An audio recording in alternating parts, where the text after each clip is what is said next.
I see all my favorite rides. But let's ride on over to the Intense 5. Number 5. Chris Breezy not tired for getting in trouble. He has been charged with grievous bodily harm with intent.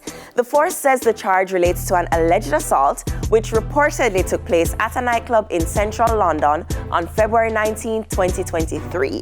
He was arrested at a hotel in Manchester in the early hours of Thursday. You know, everybody wondering if he'll get out to perform. Number 4. Trinidad's Defense Minister Wayne Sturge just pulled the plug on Vybz Kartel's pre-show run. Citing his past legal issues, the world boss has been banned from doing media interviews, school visits, and official link-ups when he lands on May 26th, ahead of his big concert on May 31st.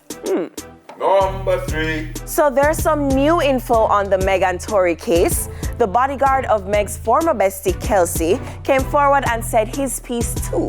He said Tory didn't do it, Kelsey did, and that Tory never even touched a weapon.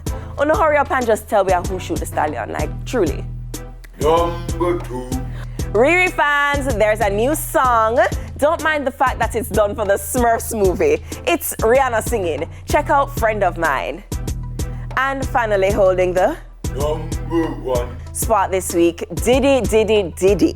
At this point, what didn't Diddy do? Anyways, the trial continues, and for those of us who can manage, we are definitely watching. That's it for the Intense 5. Remember, we have the latest in entertainment, so follow us on IG.